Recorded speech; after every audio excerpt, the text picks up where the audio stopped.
Good evening students. कल के video के कंटिन्यूएशन में आज का ये वीडियो हम स्टार्ट कर रहे हैं। कल हम लोग स्ट्रेट लाइन के पहले सीक्वेंस एंड सीरीज तक के चैप्टर्स के क्वेश्चंस को देखे थे, तो आज हम लोग स्ट्रेट लाइन से स्टार्ट कर रहे हैं और लास्ट प्रोबेबिलिटी तक जाएंगे। तो चलिए स्टार्ट करते हैं क्वेश्चन। यहाँ पे आपका ये पहला क्वेश्चन है, बोल रहा है कि बिना पाइथागोरस थ्योरम का यूज किए प्रूफ करना है कि ये जो तीन वर्टेक्स दिए हुए हैं ये राइट एंगल ट्रायंगल बनाता है। पाइथागोरस थ्योरम का यूज नहीं करना है यहाँ पे ना। तो जैसे अगर हमें तो पता नहीं है राइट एंगल ट्रायंगल है, अभी फिलहाल प्रूफ करना है ना, तो हम फिगर इस तरीके से नहीं बना सकते राइट एंगल वाला, क्योंकि कहाँ पे राइट एंगल बनाएंगे ना, तो हमें तो पता नहीं है। तो हम जनरली ABC मान लिए, देखा जाएगा कहाँ पे बनेगा। तो A वाले पे हम मान लिए 4,4 और 3 वाले पे B पे मान लिए 3,5 और C पे मान लिए -1,-1। अब पाइथागोरस थ्योरम का यूज करने के लिए मना किया है। अगर कहता यूज करने के लिए तो जानते हो क्या करते, क्लास 10th में भी पढ़े हो, AB का डिस्टेंस निकालते, AC का डिस्टेंस निकालते, BC का डिस्टेंस निकाल ले, तीनों का स्क्वायर कर लेते। किसी दो का स्क्वायर अगर तीसरे के इक्वल आ जाता तो कहते पाइथागोरस थ्योरम फॉलो कर रहा है। लेकिन कह रहा है नहीं, यहाँ पे पाइथागोरस थ्योरम फॉलो नहीं कराना है, फिर भी आपको दिखाना है ये राइट एंगल ट्रायंगल है। तो देखो सिंपल सा बात है, सबसे पहला काम हम करेंगे AB का स्लोप निकाल लेंगे। तो ये AB का स्लोप निकाल लिए और फिर क्या करेंगे, BC का स्लोप निकाल लेंगे और फिर क्या कर लेंगे, AC का स्लोप निकाल लेंगे। ठीक, अब दो पॉइंट अगर गिवन है, आप लोग अगर भूल गए हैं तो हम बता दें, हम फिर से एक चीज़ बता दें कि हम यहाँ पे क्वेश्चन को सॉल्व कर रहे हैं, ना कि कॉन्सेप्ट पे बात कर रहे हैं ज़्यादा। फिर भी जो छोटा मोटा कॉन्सेप्ट बीच में आएगा एक्सप्लेन कर देना है। अगर इसका स्लोप अगर कोई पूछे तो क्या होगा, y2 minus y1 upon x2 minus x1, ये इसका क्या आ जाएगा, स्लोप आ जाएगा। ठीक, चलो तो AB का स्लोप अगर निकालना है तो y2 मतलब 5, y1 मतलब 4, तो 5 माइनस 4 और x2 माइनस x1 3 माइनस 4, तो 5 में 4 गया 1, 3 में 4 गया -1, तो मतलब ये -1 आ जाएगा। BC का स्लोप निकालना हो तो -1 -5 हो जाएगा और अपॉन -1 -3 हो जाएगा, तो ये हो जाएगा -6 अपॉन -4, तो 2 3 जा 6, 2 2 जा 4। और फिर AC का अगर स्लोप निकालना हो तो वही y2 minus y1 upon x2 minus x1, -1 -4 upon -1 -4, तो ये सेम है, कट के क्या आ जाएगा, 1 आ जाएगा। अगर यहाँ पे हम देख रहे हैं इसको M1 सपोज कर लें, इसको M2 सपोज कर लें, इसको M3 सपोज कर लें, तो एक चीज़ क्लियर दिख रहा है कि अगर हम M1 का M3 से मल्टीप्लाई कराएंगे तो M1 मतलब -1 और M3 मतलब +1, तो ये माइनस का 1 आ जाएगा।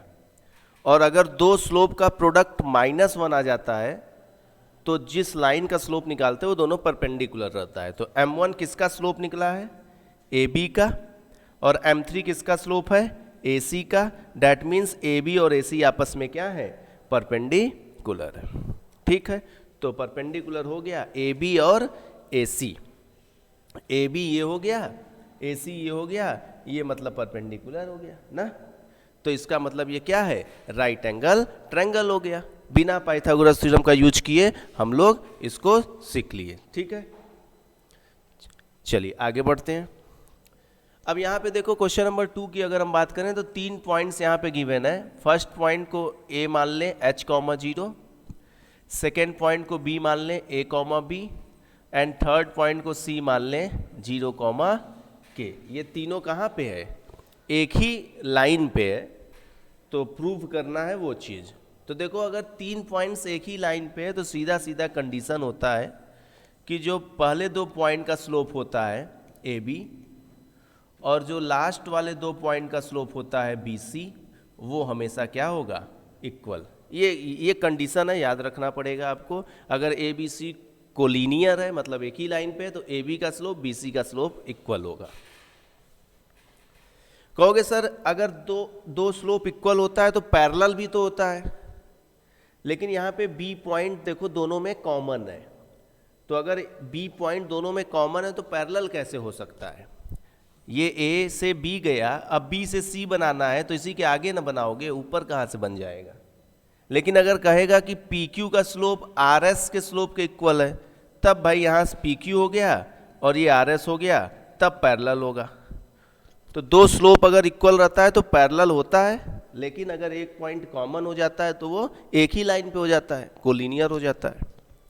तो ए बी का स्लोप क्या होगा? y2 minus y one upon x2 minus x1, और बी सी का स्लोप क्या होगा? k minus B upon 0 minus A, ये हो जाएगा ना। तो यहां से क्या आ जाएगा भाई? यहां से आ जाएगा b upon a minus h, और यहां से क्या आ जाएगा? k minus B upon minus का a। अब इसी को अपना इधर उधर सॉल्व वगैरह करके ये हमको प्रूव कर देना है किसी तरीके से ना, किसी तरीके से मतलब सही तरीके से, ये नहीं कि इसके बाद हेंस दिस ना, इसको लिख लेना अच्छे से। कैसे करेंगे? क्रॉस मल्टीप्लाई कर लेंगे तो माइनस ए भी हो जाएगा ना, तो ये माइनस ए भी हो जाएगा इज इक्वल टू ए का पहले इन दोनों में मल्टीप्लाई करा लें, तो ए के माइनस ए बी और माइनस एच का इन दोनों में मल्टीप्लाई करा लें, तो माइनस एच के प्लस बी एच, तो ये कट गया कि नहीं भाई? अब माइनस एच के इधर आके क्या हो जाएगा? प्लस एच के, और बच क्या जाएगा? ए के प्लस बी एच, ये हो जाएगा। अब क्या कर लेंगे? क्या किया जाएगा?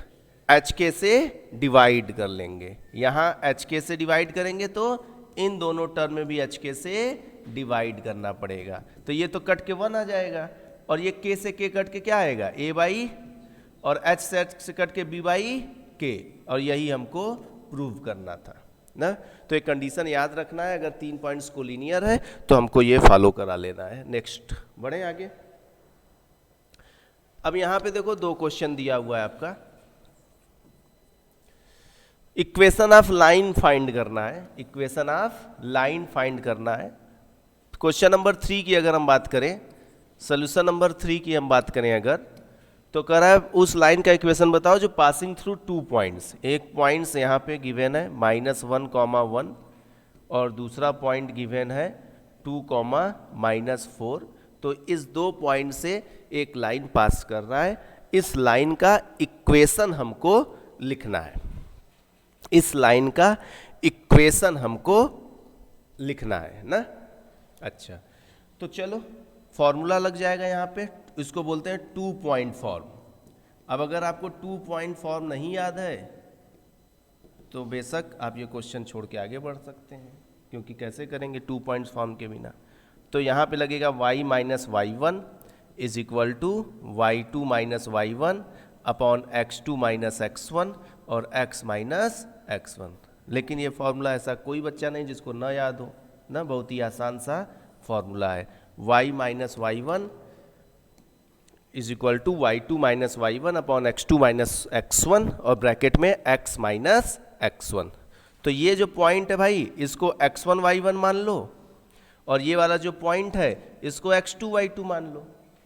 अब यहीं पे वैल्यू पुट कर लो देख देख के, y माइनस वाई वन की value 1, y2 y1 x2 x1 और x माइनस -1, ये हो गया। तो यहाँ से क्या आ जाएगा? y minus y one is equal to, ऊपर आएगा -5, नीचे आ जाएगा माइनस माइनस प्लस होके 3 और x प्लस 1, क्रॉस मल्टीप्लाई कर लेंगे तो 3y minus 3 is equal to -5x minus 5, -5x इधर आके प्लस हो जाएगा और 3y और प्लस 3 उधर ये इधर आ जाएगा, मान लो मतलब प्लस का 2 आ जाएगा, ये माइनस है, ठीक है। ये आ गया आपका आंसर, ये देखो इक्वेशन ऑफ लाइन आ गया ना। तो सिंपल सा लॉजिक है, ये आपको 2 पॉइंट फॉर्म याद रहना चाहिए, और इसमें x1 y1 x2 y2 की वैल्यू अच्छे से रख दोगे तो आंसर आ जाएगा। सही है, आगे बढ़ा जाए। देखिए क्वेश्चन नंबर 4 की अगर हम बात करें, तब क्वेश्चन नंबर 4 में क्या कंडीशन है कि एक पॉइंट से पास कर रहा है और वो जो लाइन है x एक्सिस से 75 डिग्री बना रहा है, यहाँ पे दो कंडीशन दिया था,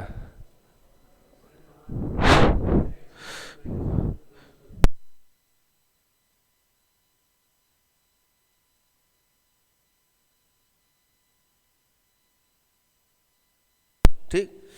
चलिए, तो ये क्वेश्चन नंबर 4 की हम बात करते हैं, अब इसको हटा रहे हैं। क्वेश्चन नंबर 4 की हम बात करते हैं ना। क्वेश्चन नंबर 4 में एक पॉइंट ये दिया है 2,2√3, तो एक पॉइंट दे दिया भाई, तो 2,2√3 एक पॉइंट दे दिया। अच्छा, और बोल रहा है कि एक्स एक्सिस से 75 डिग्री बना रहा है ना, तो एक्स एक्सिस से जितना डिग्री बनाता है वो मतलब उसका स्लोप बता रहा है, वहां से हम लोग स्लोप फाइंड कर सकते हैं, इंक्लिनेशन दिया हुआ है। तो m इज इक्वल टू कितना होता है, tan थीटा, तो यहाँ पे थीटा की वैल्यू हम लोग क्या पुट कर सकते हैं, 75 डिग्री, और हम लोग जानते हैं 75 डिग्री की वैल्यू को कैसे निकालना है। tan 75 को लिख सकते हैं हम लोग 30 डिग्री प्लस का 45 डिग्री, तो ये आ जाएगा tan a प्लस बी का फॉर्मूला यहाँ पे लग जाएगा, तो tan a plus tan b upon 1 minus tan a into tan b, तो tan ये 1/√3 आ जाएगा, ये 1 आ जाएगा, और ये 1/√3 इंटू 1 एलसीएम वगैरह ले लो तो आ जाएगा 1 प्लस का √3 और √3 माइनस 1, मतलब √3 प्लस 1 अपॉन √3 माइनस 1 आ जाएगा। क्या आ जाएगा, जो हम यहाँ पे सॉल्व कर रहे हैं m, वो आ जाएगा √3 प्लस का 1 √3 माइनस का 1, रेशनलाइज कर लो, √3 प्लस 1 से ऊपर नीचे मल्टीप्लाई कर लो, तो ऊपर तो a प्लस बी का होल स्क्वायर बन जाएगा, a स्क्वायर plus b square plus 2ab, तो √3 का स्क्वायर 3, 1 का स्क्वायर 1 और 2 √3 हो जाएगा, और a स्क्वायर माइनस बी स्क्वायर मतलब 3 माइनस 1 हो जाएगा, तो ये आपका आ जाएगा 4 प्लस 2 √3 और 3 में से बन जाएगा 2, अपना 2 ऊपर से कॉमन ले लो, तो 2 प्लस √3 आ जाएगा ना, ये 75 डिग्री की वैल्यू आ गई। तो यहीं पे यहाँ पे भी छोड़ सकते थे, लेकिन ये हम लोग और सिंप्लीफाई वगैरह करके कर लिए इसको, ठीक है। अच्छा, कुछ बच्चे डायरेक्ट याद भी रखे रहते हैं, tan 75 डिग्री की वैल्यू 2 प्लस √3, कई जगह काम आएगा, तो याद कर लोगे तो अच्छा रहेगा। अब इक्वेशन कैसे निकलेगा, इक्वेशन कैसे निकलेगा, इक्वेशन फॉर्मूला लग जाएगा 1y minus y1 mx minus x1, जब एक पॉइंट दिया रहे और स्लोप दिया रहे तो इसको बोलते हैं पॉइंट स्लोप फॉर्म, ये वाला लगेगा। तो y1 की वैल्यू दिया है 2 √3, m की वैल्यू हम लोग निकाल लिए 2 प्लस √3 और x1 की वैल्यू दिया हुआ है 2, ये हो गया। तो y1 माइनस 2 √3, 2 प्लस √3 का इंटू कर लें, तो 2 प्लस √3x और माइनस 2 का इंटू करें -4 माइनस 2 √3, तो ये आ जाएगा आपका 2 प्लस √3x, ये 1 इधर आ जाएगा -1, ये कैंसिल हो जाएगा और बच जाएगा इधर का -4, ये आपका आंसर आ गया है, ठीक। ये पॉइंट स्लोप फॉर्म आया है।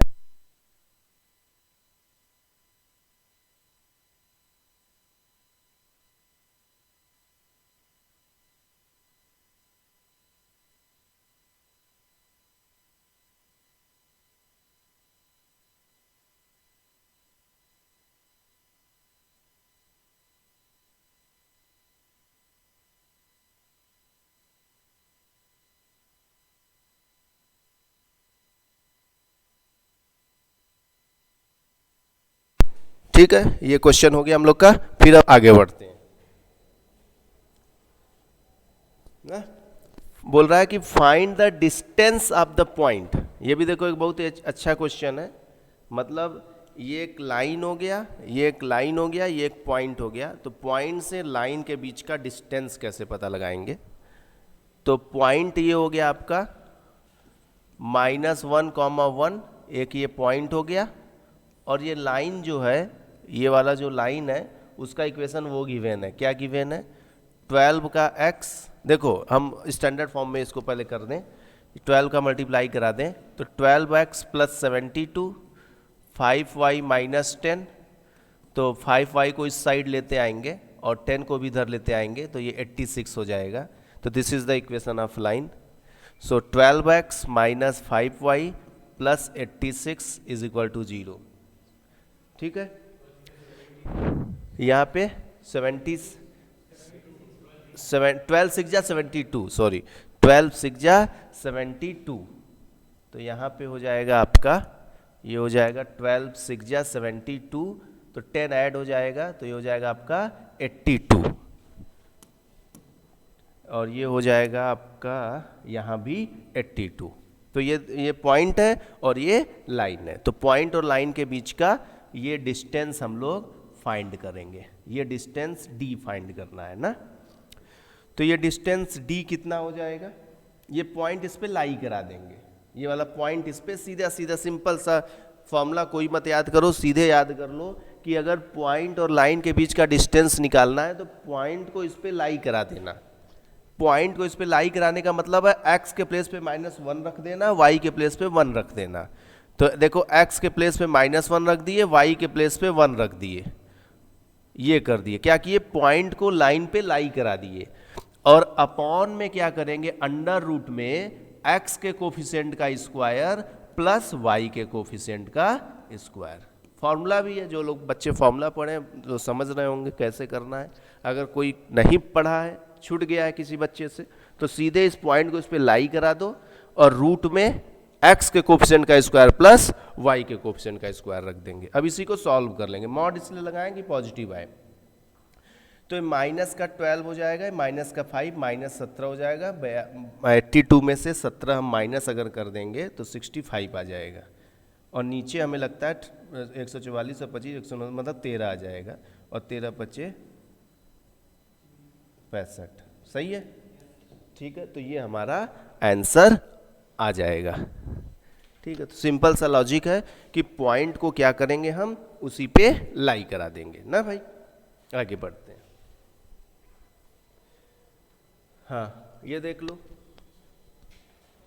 अच्छा, यहाँ एक चीज़ क्वेश्चन पढ़ लिया जाए, फिर एक चीज़ तुम समझ लो। इक्वेशन ऑफ लाइन बताना है जो इस लाइन के पैरेलल हो और इस पॉइंट से पास कर रहा हो। देखो एक बात बता रहे हैं, ट्रिक ही इसको कह सकते हो। मान लो कोई लाइन दिया है ax plus b y plus c is equal to 0। अब तुम्हें इस लाइन के पैरेलल लाइन का इक्वेशन लिखना है और इसी लाइन के परपेंडिकुलर लाइन का इक्वेशन लिखना है। कोई एक लाइन दे दिया, कह दिया इस लाइन का पैरेलल लाइन बताओ क्या होगा, और कोई एक लाइन दे दिया इस लाइन का परपेंडिकुलर लाइन क्या होगा। तो बस करना क्या ना, पूरा यही उतार लेना, x और y वाला टर्म, बस कांस्टेंट चेंज कर देना, क्योंकि कांस्टेंट बदल जाएगा। पैरेलल में ये दोनों सेम हो जाएगा, बस कांस्टेंट बदल जाएगा। और परपेंडिकुलर में क्या होगा, कोफिशिएंट चेंज हो जाएगा, b यहां आ जाएगा, a यहां आ जाएगा, ठीक, और बीच का साइन भी चेंज हो जाएगा, और कांस्टेंट अपना यहां भी कुछ और रहेगा, के ही मान लेते हैं। तो ये आप याद रख सकते हैं, बहुत काम का चीज़ है, आगे भी काम आएगा। चलिए, तो ये है हमारा क्वेश्चन। अब तुम्हें इस लाइन के पैरेलल लाइन का इक्वेशन लिखना है। 3x minus 4y plus 2 is equal to 0 के पैरेलल लाइन का इक्वेशन लिखना है। तो पैरेलल लाइन का इक्वेशन अभी हम सिखाए कि पूरा यही कॉपी पेस्ट कर लेंगे, बस कांस्टेंट को चेंज कर देंगे। ये हो गया इसके पैरेलल लाइन का इक्वेशन। अब कुछ कंडीशन जरूर देगा जिससे तुम ये कांस्टेंट बता सको।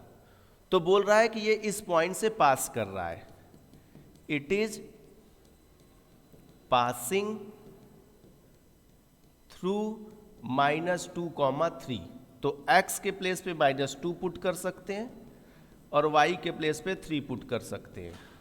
तो ये माइनस का 6 माइनस का 12 आ जाएगा, और ये 18, तो ये हो जाएगा k की वैल्यू 18। तो आंसर अब बता दो, जो तुम k अपने मन से लिखे थे उसी k की वैल्यू तुम 18 निकाल दिए हो, तो इस k के प्लेस पर 18 रख दो, ये हमारा आंसर आ जाएगा। कितना आसान सा क्वेश्चन हो गया ना। पैरेलल में क्या करेंगे, एक्स वाई वाला सेम कॉपी पेस्ट कर देंगे, बस कांस्टेंट को चेंज कर देंगे।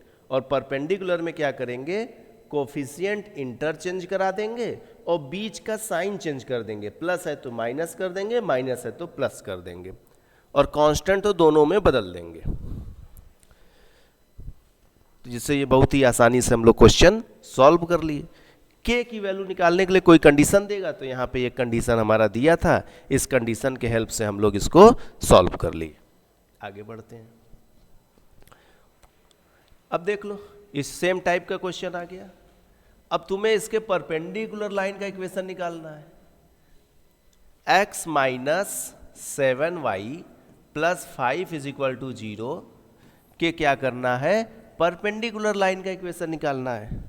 तो अभी आपको क्या सीखा है कि कोफिशिएंट इंटरचेंज करा दीजिए और बीच का साइन चेंज कर दीजिए।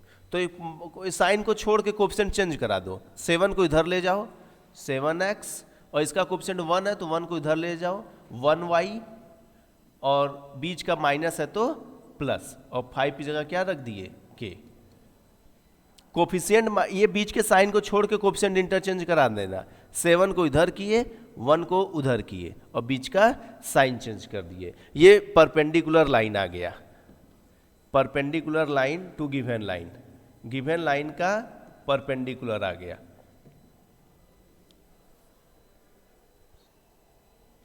ठीक है, जब यहाँ से इसका स्लोप निकालोगे तुम लोग तो आ जाएगा तुम्हारा 1/7, और यहाँ से जो स्लोप निकालोगे तो -7, मतलब चेक करने के लिए बता रहे हैं कि इसके स्लोप और इसके स्लोप का प्रोडक्ट -1 आएगा तो परपेंडिकुलर। फिलहाल इसमें करना नहीं है, करना यहीं तक है। आगे सुनो, और बोल रहा है कि x इंटरसेप्ट 3 है, मतलब एक लाइन है जो x एक्सिस को 3 पे कट कर रहा है।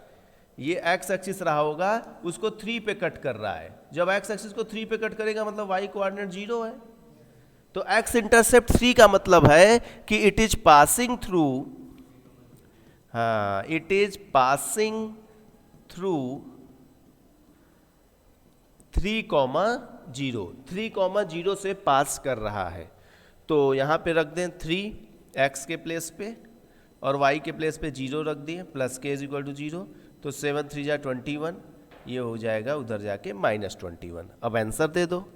आंसर में यही चीज़, इक्वेशन 1 में k की वैल्यू पुट कर दो, तो 7x प्लस का y, और k की वैल्यू कितनी रख दिए, -21। ठीक है, उस साइड जाएगा तो +21 हो जाएगा। ठीक, सही है।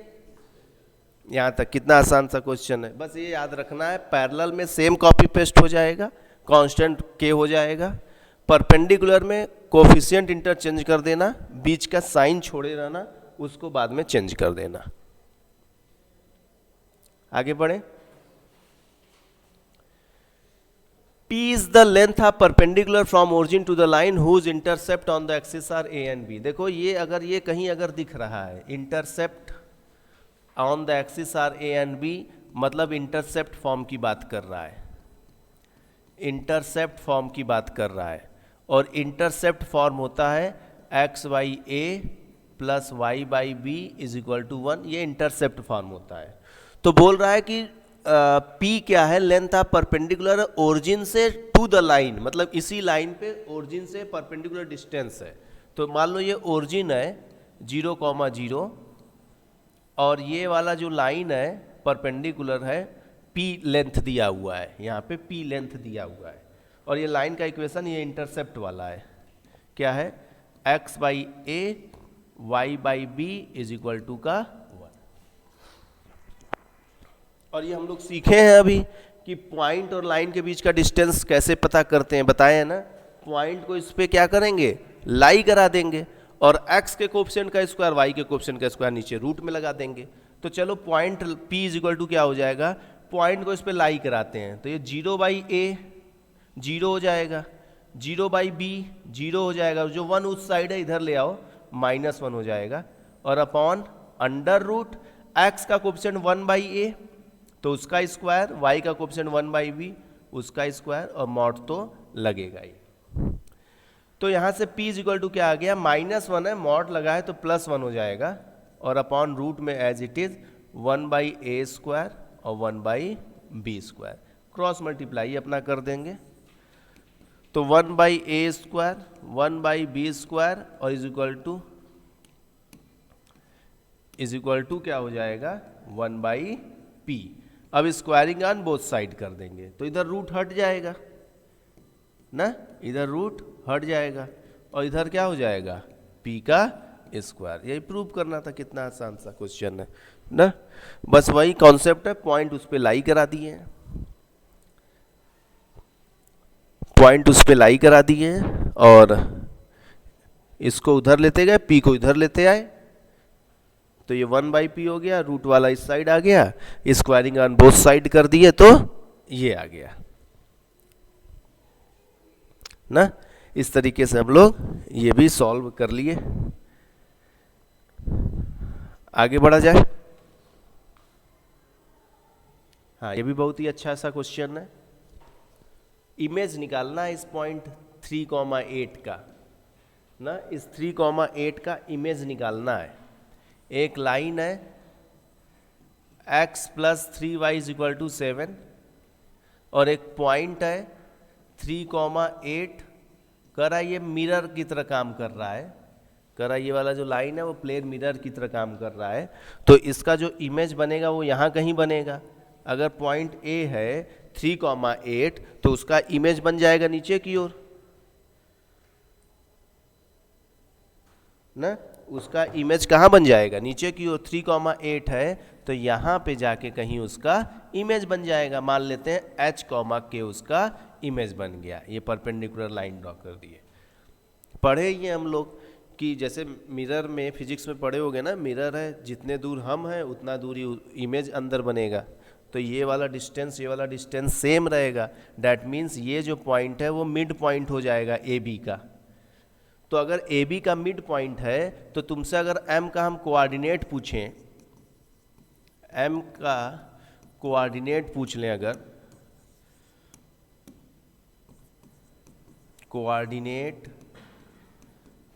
कोऑर्डिनेट्स ऑफ m, तो कहोगे सर मिड पॉइंट लगा दीजिए। मिड पॉइंट होता है x1 + x2/2, y1 + y2/2। तो ये हो जाएगा तुम्हारा h + 3/2 और k + 8/2। ये हमारा मिड पॉइंट आ गया ना, कितना आसान। अच्छा, ये जो मिड पॉइंट है वो इस लाइन पे लाई कर रहा है, मतलब ये वाला जो पॉइंट है इस लाइन को सेटिस्फाई करेगा। तो this point m will satisfy x + 3y = 7, क्योंकि ये पॉइंट उसी लाइन के ऊपर है तो सेटिस्फाई करेगा। मतलब ये जो x की वैल्यू है यहाँ पर रख सकते हैं और ये जो y वाला कोऑर्डिनेट है वो यहाँ रख सकते हैं।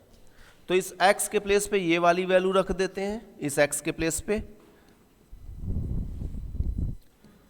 और इस y के प्लेस पे ये वाली वैल्यू रख देते हैं, और इज इक्वल टू का क्या लगा है 7। अपना एलसीएम वगैरह लेके थोड़ा सा इसको सिंप्लीफाई कर लेते हैं। तो h + 3 हो जाएगा, 2 से 2 यहाँ भी कैंसिल, ऊपर 3k + 24 हो जाएगा इज इक्वल टू का 7। तो यहाँ जाएगा h + 3k और 24 और 3 27 और 7 × 2 = 14, 27 में से 14 जाएगा तो प्लस का 27 बच जाएगा इस साइड। तो ये हमारा इक्वेशन नंबर 1 हमें मिल गया। सही है, ये हमारा इक्वेशन नंबर 1 हमको मिल गया। अब एक इक्वेशन और एच के में बन जाए तो दोनों को हम लोग सॉल्व कर लेंगे और एच के की वैल्यू हमको यहाँ से मिल जाएगी ना। तो चलिए सॉल्व कर लेते हैं। देखिए कैसे निकलेगा। ये जो लाइन है एल डैश, इसको मान लेते हैं एल डैश, और ए बी परपेंडिकुलर है ना।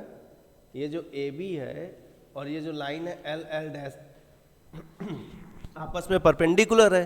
तो इसका मतलब जो ए बी का स्लोप रहेगा और जो एल डैश का स्लोप रहेगा, उन दोनों का प्रोडक्ट कितना आएगा -1। तो ए बी का स्लोप निकलेगा कैसे, y2 - y1 upon x2 - x1। तो k - 8 अपॉन h - 3। और m2 का स्लोप कैसे निकलेगा, कहोगे देखो अगर भूल गए तो बता दें, x + 3y = 7 में y को अलग कर लो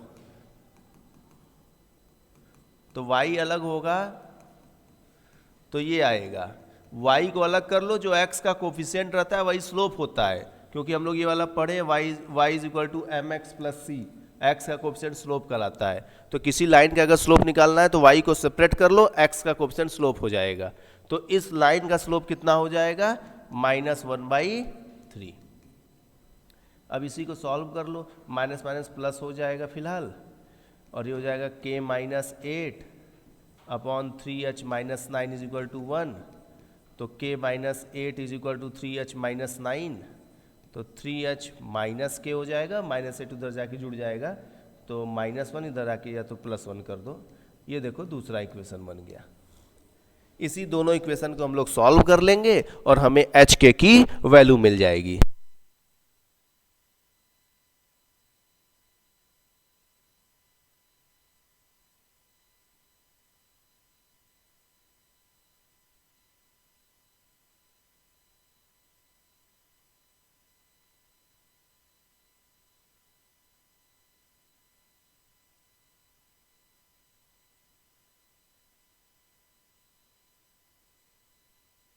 चलिए ठीक है, तो इस दोनों इक्वेशन को हम लोग सॉल्व कर लेंगे। यहाँ पे एक देखो मिस्टेक हो गया है, 24 और 3 ऐड कर लोगे तो 27 आएगा, और 7 2 जा 14, तो 27 में से 14 माइनस होगा तो 13 बचेगा ना। चलिए, तो इन दोनों इक्वेशन को अब हम लोग सॉल्व कर लेंगे तो हमारा फाइनल आंसर आ जाएगा।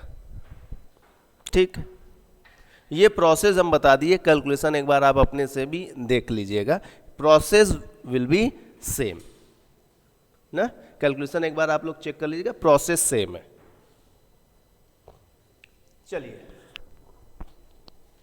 आ गए हम लोग कोनिक सेक्शन में। कोनिक सेक्शन छोटा सा एक चैप्टर है, थोड़ा थोड़ा बात जानते रहो।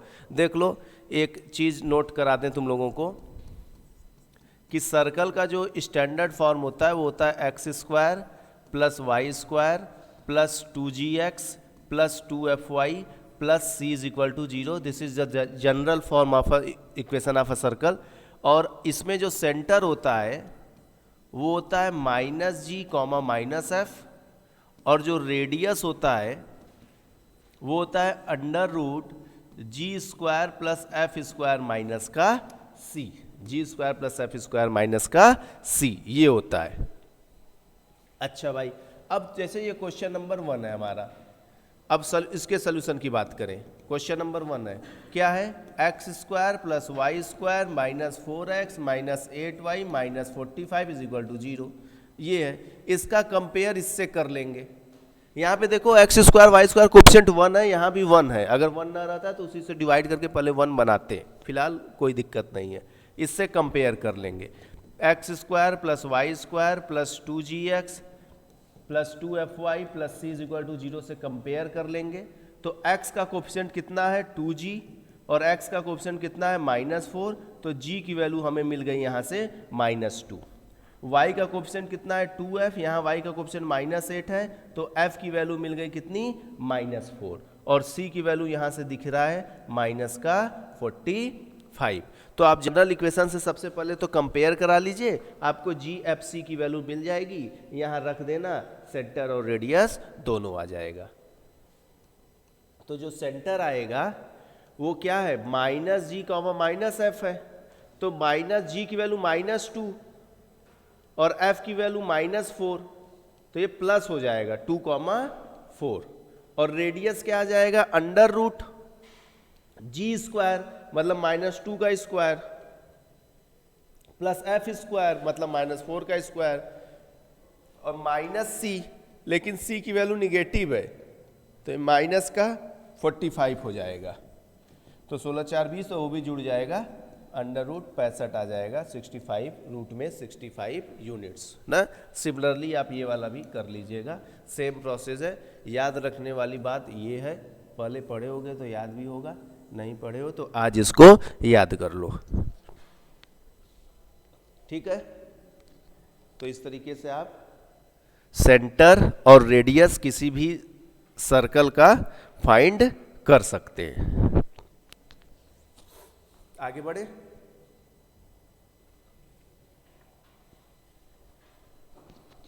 ठीक है, चलो ये क्वेश्चन आ गया। इक्वेशन आप सर्कल बताना है जो 2 पॉइंट से पास कर रहा है और जिसका सेंटर इस पे लाई कर रहा है।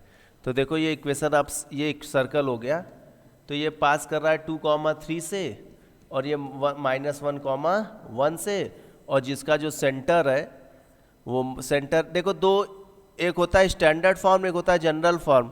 जो हम यहाँ लिखे हैं ये जनरल फॉर्म है, और जो h के अगर लिख दोगे तो स्टैंडर्ड फॉर्म लिखना पड़ेगा। स्टैंडर्ड फॉर्म एक ये भी तो होता है, पढ़े होगे, x माइनस एच का whole square plus y minus k का whole square is equal to r square. लेकिन अब एक ही चीज़ पढ़ रहे हो तो उसी से कर दें, नहीं तो कंफ्यूज हो जाओगे दोनों को लेके। इसको हम -g, -f ही मान लेते हैं और इक्वेशन वही लिख रहे हैं जो हम लोग अभी पढ़े हैं। क्या? X square plus y square plus 2gx plus 2fy plus c is equal to 0। अब देखो सर्कल 2,3 से पास कर रहा है, तो 2,3 इस पे लाई करा दो, तो 2 का स्क्वायर क्या हो जाएगा 9, 2 का स्क्वायर 4 और 3 का स्क्वायर 9, और 2 रख दोगे तो 2 2 जा 4g और 3 रख दोगे 3 2 जा 6f और plus c is equal to 0।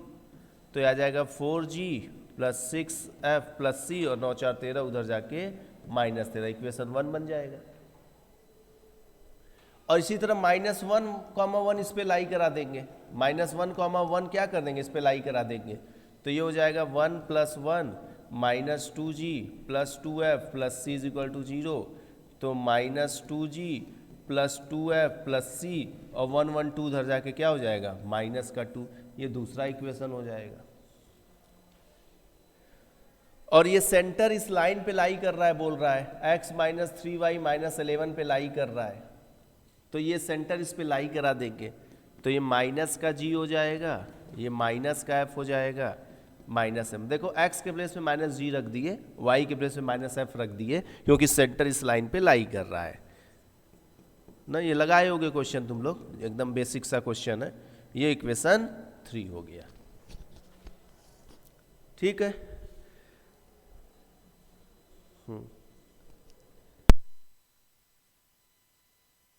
अब आपका काम क्या रहेगा, इस इक्वेशन 1, इस इक्वेशन 2, इस इक्वेशन 3 को सॉल्व कर लेना। तो बहुत आसानी से सॉल्व कर लोगे। इन दोनों को पहले माइनस कर देना, तो c का काम खत्म हो जाएगा। इन दोनों इक्वेशन को माइनस करोगे तो c हट जाएगा, केवल g और f में एक इक्वेशन आएगा, और g और f में एक इक्वेशन यहाँ दिया है। उन दोनों को सॉल्व कर लोगे तो g और f की वैल्यू आ जाएगी। g और f की वैल्यू यहाँ या यहाँ कहीं भी रख दोगे तो c की वैल्यू आ जाएगी। और तुम्हें g, f और c अगर मिल जाएगा तो फिर यहाँ पे अगर रख दोगे तो तुम्हें फाइनल आंसर मिल जाएगा। ठीक, आगे बढ़ते हैं। कैलकुलेशन आप अपने से करेंगे, कॉन्सेप्ट हम बता दिए, सिंपल सा लॉजिक है, ये याद रखना है। इसी पे ये वाला पॉइंट लाई करा दो, इसी पे ये वाला पॉइंट लाई करा दो, और सेंटर को इस पे लाई करा दो, 3 इक्वेशन बन जाएगा। इन दोनों को माइनस कर दो, c हट जाएगा, g और f में एक इक्वेशन आ जाएगा, g और f में एक इक्वेशन यहाँ है, दोनों को सॉल्व कर लोगे वैल्यू आ जाएगा। आगे बढ़ते हैं। अच्छा, पैराबोला अगर भूल गए हो तो बता दें, 4 तरीके का पैराबोला बनता है। एक होता है ये,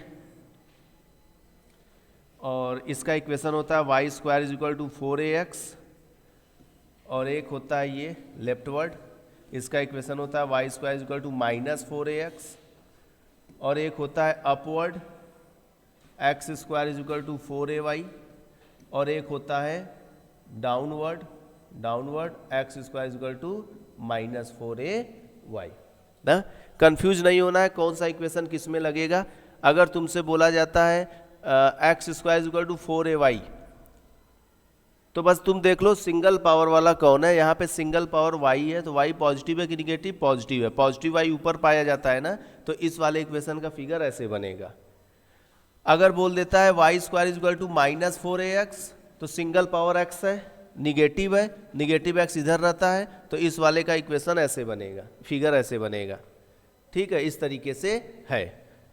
चलिए अब इसी क्वेश्चन में याद करा देते हैं तुम लोग को। Y square is equal to 12x है ना, तो x पॉजिटिव है, पॉजिटिव x इधर है, तो ऐसे बनेगा। अच्छा, इसका कंपेयर किससे करोगे, ये तुम्हें इसी से मिलता जुलता लग ही रहा होगा, और किसी से तो मिलता जुलता लग नहीं रहा है। तो कंपेयर कर लोगे तो 4a की जगह 12 आ जाएगा, तो a की वैल्यू कितनी हो जाएगी 3। और यहाँ फोकस याद करो क्या होता है, a, 0। तो फोकस तुमसे पूछ रहा था, देखो क्या क्या पूछा है, फोकस पूछा है, एक्सिस ऑफ पैराबोला पूछा है, इक्वेशन ऑफ डायरेक्ट्रिक्स पूछा है, लेंथ ऑफ लेटस रेक्टम। तो फोकस आ गया। वर्टेक्स से जितना आगे जाते हो उतना ही पीछे आने पे तुम्हें डायरेक्ट्रिक्स मिल जाता है। तो ए आगे गए हो तो माइनस ए पीछे आना पड़ेगा। तो इसका इक्वेशन क्या होगा, एक्स को माइनस ए पे कट कर रहा है ना, तो इक्वेशन ऑफ डायरेक्ट्रिक्स होगा x is equal to minus A. ठीक, तो देखो क्या क्या तुमसे पूछ रहा था, फोकस पूछ रहा था, तो कि तुम पता लगा लियो a, 0, a की वैल्यू रख दो, 3, 0 हो जाएगा। Equation of directrix, equation of directrix क्या होता है, x is equal to minus A, तो a की वैल्यू फिर यहाँ पे रख दिए, इक्वेशन ऑफ डायरेक्ट्रिक्स आ गया। Axis of parabola, axis of parabola क्या हो जाएगा, एक्स एक्सिस हो जाएगा। किसको बोलते हैं, जिस एक्सिस पे फोकस रहता है उसको एक्सिस ऑफ पैराबोला बोलते हैं। और लैटस रेक्टम का फॉर्मूला अगर याद होगा तुम लोग को तो होता है 4 इंटू ए, तो ए की वैल्यू 3 है तो 4 इंटू 3 हो जाएगा, मतलब 12 हो जाएगा। तो ये latus rectum 12 unit length of latus rectum आ जाएगा। ठीक ना, तो ये हम ऐसे ही करा दिए, आप प्रैक्टिस कर लीजिएगा, इसको अपने से लगा लीजिएगा, थोड़ा सा बुक में देख लीजिएगा ना, याद आ गया होगा अगर इतने से तो लगा लोगे, नहीं याद आएगा थोड़ा सा 1-2 पेज आपको पढ़ना पड़ेगा। अब देखो कंडीशन दे देगा और इक्वेशन पूछ देगा, तो बस इक्वेशन पहले 4 होता है ना, कैसे पता लगेगा कि इसमें कौन सा इक्वेशन लगेगा, फोकस को देखकर। यहाँ पे देखो फोकस दिया है 0, -3, एक्स वाला 0, वाई कोऑर्डिनेट मतलब फोकस वाई एक्सिस पे है, और वो भी निगेटिव है मतलब निगेटिव वाई एक्सिस पे है। निगेटिव वाई एक्सिस पे हो गया मतलब इक्वेशन ये बनेगा, यहाँ देखो निगेटिव वाई हो गया मतलब इक्वेशन ये बनेगा। इस तरीके से तुम पता लगा लोगे 4 में से कौन सा इक्वेशन यूज करना है। और फोकस किससे मतलब रखता है, ए से मतलब रखता है, मतलब ये 0, -a होगा तो a की वैल्यू 3 रख देना, a की वैल्यू क्या रख देना 3, तो ये तुम्हारा आंसर हो जाएगा -12y। a की वैल्यू -3 मत रख देना, माइनस का माइनस है, a की वैल्यू 3 रखना। a की वैल्यू हमेशा पॉजिटिव रहती है, किसी केस में अगर तुम a की वैल्यू निगेटिव रख रहे हो तो समझ जाना कहीं गलत कर रहे हो, a की वैल्यू हमेशा पॉजिटिव रहेगी। फिर से सुन लो हम क्या किए, हम बोले कि 0, -3 फोकस है ना, तो देखो इसका x कोऑर्डिनेट 0 है मतलब फोकस y एक्सिस पे है, और वो भी निगेटिव है तो मतलब निगेटिव y एक्सिस पे है। निगेटिव y एक्सिस पे मतलब निगेटिव y आना चाहिए, देखो निगेटिव y आया, तो इधर y है तो इधर x स्क्वायर ही तो रहेगा। अब a की वैल्यू 3 रख दिए, आंसर आ गया, इसका कोई यूज ही नहीं ना। इक्वेशन ऑफ इलिप्स थोड़ा सा रिवाइज कर लीजिएगा आप लोग। इक्वेशन ऑफ इलिप्स अगर हम आपको याद दिलाएं तो वर्टेक्स a से मतलब रखता है, फोकस c से मतलब रखता है। ये वर्टेक्स दिया है मतलब a का वैल्यू दिया है, ये फोकस दिया है मतलब c का वैल्यू दिया है ना। तो और एक रिलेशन तुम लोग पढ़े हो इलिप्स के केस में, a square is equal to b square plus c square, तो यहाँ से तुम्हें बी स्क्वायर निकल जाएगा, तो 169 बी स्क्वायर आ जाएगा तुम्हारा 144। ये याद रखना, माइंड में रखना कि वर्टेक्स दिया तो a दिया है। इलिप्स का बात हो रहा है, पैराबोला मत लगाए रहना, इलिप्स का बात हो रहा है। वर्टेक्स दिया मतलब a दिया है, फोकस दिया मतलब c दिया है, और रिलेशन ये याद रखे रहोगे तो b निकाल लोगे। और इक्वेशन ऑफ इलिप्स पूछ रहा है तो इक्वेशन ऑफ इलिप्स होता है x square upon a square y square upon b square is equal to का 1।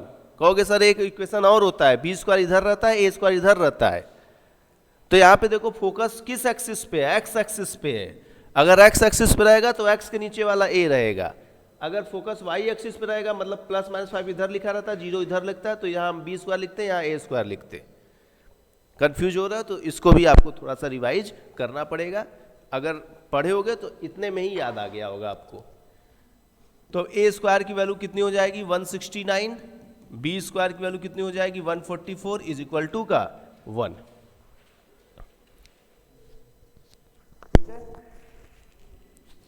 आगे बढ़ते हैं। ये इलिप्स के केस में तो ये सबसे बढ़िया सा लॉजिक है, वर्टेक्स मतलब ए, फोकस मतलब सी, और रिलेशन ये खत्म, ए बी सी की वैल्यू आ गई। इक्वेशन दो होता है, एक ये होता है और एक ये, दोनों इंटरचेंज हो जाते हैं।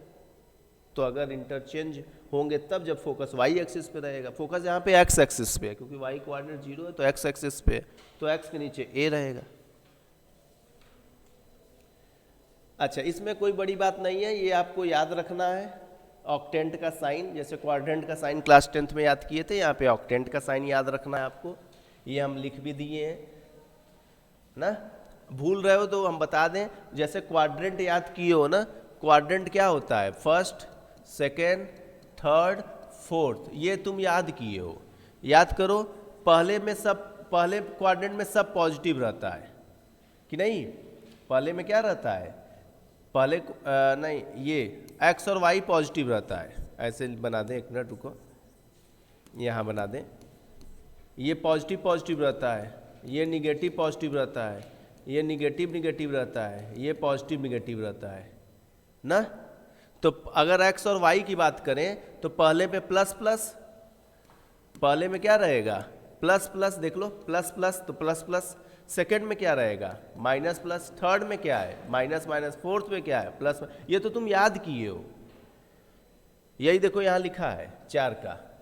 इसी को दोबारा कॉपी पेस्ट कर दो, बाकी आगे का 4 हो जाएगा। यही सेम उठा के यहाँ लिख दो, आगे का 4 हो गया। हो गया, बनाने का तरीका बता दे रहे हैं, ये तो याद है ना। तो ये 4 लिखे, इसी को और आगे कर दिए तो 8 तक हो गया। कहोगे वो सब छोड़िए सर, जेड का क्या होगा? जेड में पहला 4 रहेगा और आखिरी 4 माइनस रहेगा, ये रहेगा, बन गया। अब बना लिए अगर, तो जो पूछे बता दो। जैसे ये हम पूछ रहे हैं तुमसे कि ये वाला किस क्वाड्रेंट में है, तो देखो x निगेटिव है, y पॉजिटिव है और z पॉजिटिव है, तो निगेटिव पॉजिटिव पॉजिटिव, तो निगेटिव पॉजिटिव पॉजिटिव कहाँ मिल रहा है, सेकेंड, तो ये वाला सेकेंड क्वाड्रेंट में है। अगर इसके बारे में पूछें तो ये देखो पॉजिटिव है, ये पॉजिटिव है, निगेटिव है, पॉजिटिव पॉजिटिव निगेटिव कहाँ मिल रहा है, 5वें में, तो ये 5वें क्वाड्रेंट में है। ठीक, पूछ रहा है एक पॉइंट एक्स एक्सिस पे है तो उसके वाई कोऑर्डिनेट जेड कोऑर्डिनेट क्या होंगे, 0 होंगे। जब पॉइंट एक्स एक्सिस पे है तो वाई कोऑर्डिनेट जेड कोऑर्डिनेट 0 हो जाएगा। और पॉइंट अगर एक्स जेड प्लेन पे है तो वाई कोऑर्डिनेट क्या होगा, 0 होगा। जब एक्स और जेड प्लेन पे है तो वाई कोऑर्डिनेट ऑब्वियस सी बात है 0 होगा।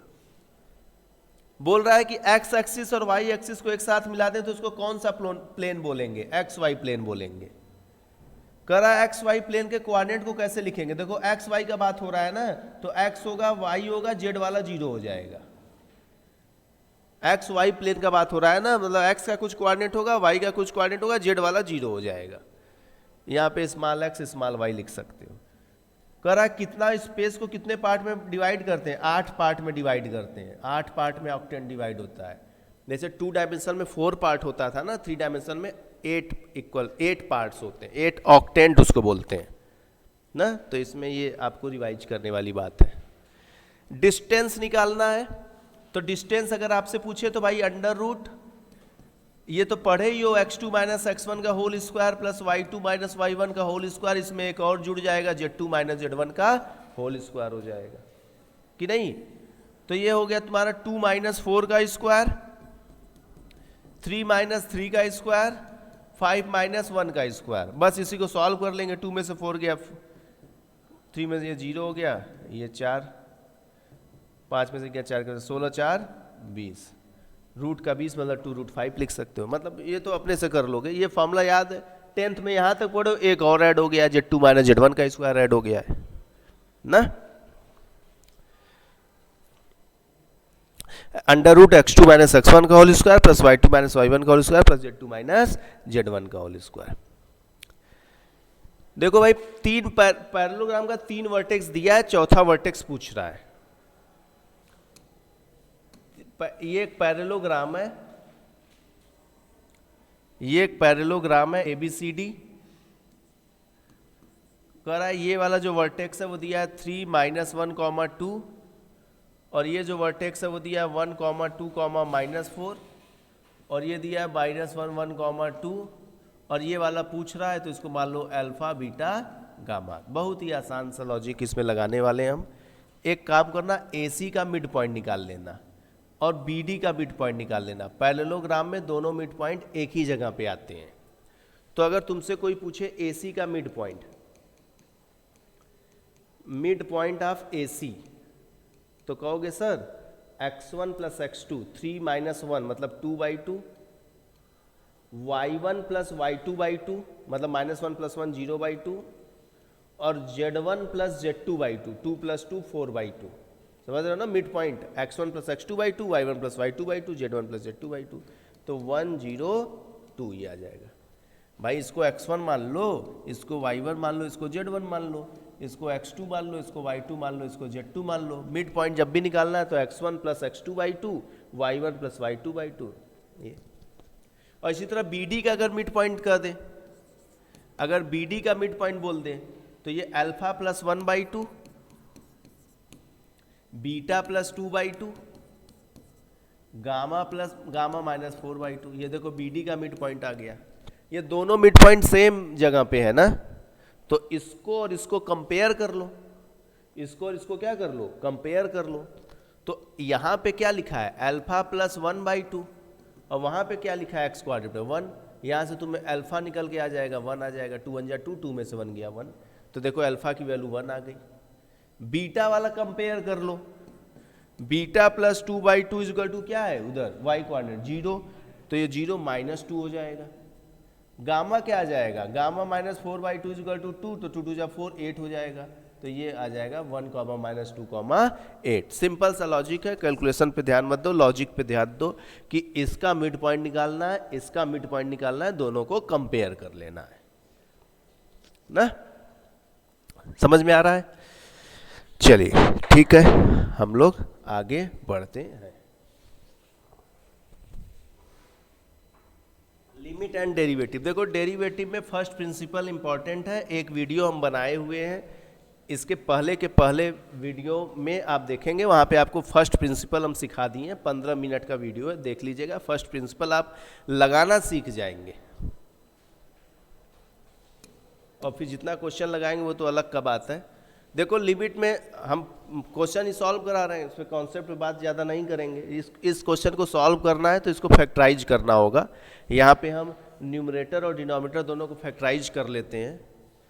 डायरेक्ट वैल्यू पुट नहीं करेंगे, क्योंकि 3 पुट करने पे नीचे 0 आ जाएगा, और अपॉन में 0 आता है तो वो अनडिफाइंड हो जाएगा।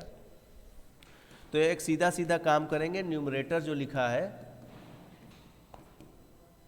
इसको सॉल्व कर लेंगे, तो ये x² -9 आ जाएगा, और ये x² प्लस का 9 आ जाएगा। ये आ जाएगा x -3 x प्लस 3। फैक्टराइज कर लो इसको, सिंपल सा। डिनोमिनेटर को भी फैक्टराइज कर लो, 2x² -5, splitting the middle term इसको कर लो, तो हमें लगता है ये आ जाएगा आपका -6x plus 1x -3, 2x common ले लोगे तो x -3, 1 कॉमन ले लोगे तो x -3, तो x -3 और 2x प्लस 1। सही किए? ये इसका फैक्टराइजेशन आ गया। तो न्यूमरेटर का भी फैक्टराइजेशन आ गया और डिनोमिनेटर का भी। अब उसी फैक्टराइजेशन को यहाँ पे लिख लेते हैं। Limit x tends to 3, x -3 x plus 3 x² plus का 9, और अपॉन x -3 और 2x प्लस 1। ये इससे देखो कट गया। अब x यहाँ 3 रख दो, नीचे 0 आएगा नहीं, 3 रख दो तो 3 और 3 6 हो जाएगा, 3 का स्क्वायर 9 और 9 18 हो जाएगा, और 3 2 6 और 1 7, 18 का 6 में 2 कर देना, 48 108/7 इसका आंसर आ जाएगा। ठीक है, आगे बढ़ते हैं। ये देख लो, ये क्वेश्चन है, इसको भी फैक्टराइज कर लो। न्यूमरेटर जो लिखा है देखो z के पावर 1/3 -1 ना। देखो एक सुंदर सा लॉजिक है कि 1/3 को 1/6 बना दिए और स्क्वायर लगा दिए। अभी पावर का पावर मल्टीप्लाई जिस दिन होगा तो 2 इसको कैंसिल करके 3 बना ही देगा। मतलब कि इसको हम ऐसे लिख सकते हैं, और इसको 1 का स्क्वायर लिख दिए। अब यहाँ a² - b² लगा दिए, तो एक ब्रैकेट में यही माइनस में हो जाएगा और एक ब्रैकेट में यही प्लस में हो जाएगा। हो गया फैक्टराइजेशन न्यूमरेटर का। डिनोमिनेटर का हम नहीं कर रहे हैं क्योंकि वो कैंसिल हो जाना है। तो limit z tends to 1, numerator का जब फैक्टराइजेशन किए तो ये आ गया, और डिनोमिनेटर ये लिखा है, ये कट गया। जेड की जगह 1 रख दोगे तो 1 + 1 कितना आ जाएगा, 2 आ जाएगा। ठीक है, इसकी बात कर लेते हैं ना। तो यहाँ एक फॉर्मूला काम आएगा आपका, cos 2x वाला फॉर्मूला काम आएगा, उसको लिखना पड़ेगा आप लोगों को। cos 2x का फॉर्मूला होता है 1 - 2 sin² x -1, और यहाँ 2x था तो x लिखें, यहाँ x है तो x/2 हो जाएगा ना। ये ट्रिग्नोमेट्री चैप्टर नंबर 3 का फॉर्मूला यूज हो रहा है। सब कैंसिल वैंसिल हो जाएगा, ऊपर बच जाएगा sin² x और नीचे बच जाएगा sin² x/2। क्यों, -1 से +1 कटेगा, 2 से 2 भी बाद में कट जाएगा, ये बच जाएगा। लिमिट डिस्ट्रीब्यूट कर देते हैं। लिमिट क्या करेंगे, sin² x को 2 बार लिख दो, लिमिट न्यूमरेटर में भी डिस्ट्रीब्यूट कर दिए और लिमिट डिनोमिनेटर में भी डिस्ट्रीब्यूट कर दिए, ये हो गया। अपने मन से x से इधर इंटू कर दो और यहाँ भी कर दो तो कट के बैलेंस ही हो जाना है। अपने मन से यहाँ 2 से इंटू डिवाइड कर लिए। जो बच्चे पढ़े हैं समझ रहे होंगे ऐसा क्यों किए, क्योंकि sin x/x की वैल्यू 1 हो जाती है, ये 1 हो जाएगा। जो एंगल नीचे है वही ऊपर है तो 1 हो जाता है। ये भी 1 हो गया, ये भी 1 हो गया। बचा 2 × 2 = 4, लेकिन अपॉन के अपॉन में है तो 2 × 2 = 4 ऊपर चला जाएगा ना, ये 4 हमारा आंसर आ जाएगा। भाई यहाँ पे एक कॉन्सेप्ट यूज हुआ है, sin θ/θ की वैल्यू 1 होती है अगर थीटा 0 को टेंड करता है। अब ये देखिए limit cosec x - cot x, क्या करेंगे, कोसेक को 1/sin लिख देंगे, कॉट को क्या लिख देंगे, cos/sin x लिख देंगे। थोड़ा सा स्पीड हम जानबूझ के बढ़ाए हैं तो इसको देख लीजिएगा आप लोग, अगर नहीं समझ में आएगा तो स्पीड स्लो करके देख लीजिएगा। 1 - cos x हो जाएगा। ठीक, अब यहाँ पे फिर फॉर्मूला लगा देते हैं cos x का, limit x tends to 0। cos x का क्या लगा देंगे, ये वाला फॉर्मूला 2 sin² x/2, और यहाँ पे sin 2x वाला फॉर्मूला लग जाएगा तो ये 2 sin x/2 cos x/2 आ जाएगा। सब कैंसिल वैंसिल होके 10x/2 बच जाएगा। सब कैंसिल वैंसिल होके क्या बच जाएगा, 10x/2, और x या 0 रख दोगे तो 10 0 हो जाएगा, और 10 0 की वैल्यू कितनी होती है, 0 होती है।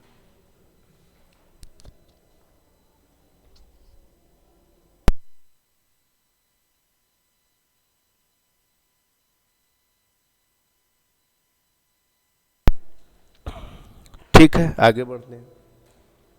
ये क्वेश्चन है और फिर ये, हाँ यहाँ पे देखो, एक काम करो, न्यूमरेटर में x से डिवाइड कर दो तो यहाँ अपॉन x हो जाएगा, यहाँ x से डिवाइड करोगे तो ये x कैंसिल हो जाएगा। यहाँ डिनोमिनेटर में भी x से डिवाइड करोगे a हो जाएगा, और यहाँ x से डिवाइड करोगे ये x हो जाएगा। अपने मन से a से इंटू डिवाइड कर देना, क्योंकि ये वैल्यू 1 बना देगा ना, सेम सेम हो जाएगा। तो यहाँ भी सेम सेम करने के लिए b करना पड़ेगा, तो इसकी वैल्यू भी 1 हो जाएगी। तो ऊपर बच जाएगा a + b, नीचे बच जाएगा a + b, कट के क्या हो जाएगा, 1 हो जाएगा। ये इसका आंसर हो जाएगा। अच्छा, ये इसी की अब बात कर रहे थे, डेरिवेटिव फर्स्ट प्रिंसिपल हम लिख दिए रिफर टू प्रीवियस वीडियो, मतलब इसके एक आज का जो जाएगा उसके पहले के पहले वाले वीडियो में 15 मिनट में हम समझाएं फर्स्ट प्रिंसिपल मेथड, तो आप लोग उसको वहां से देख लीजिएगा। अब स्टैटिस्टिक्स की बात कर लेते हैं।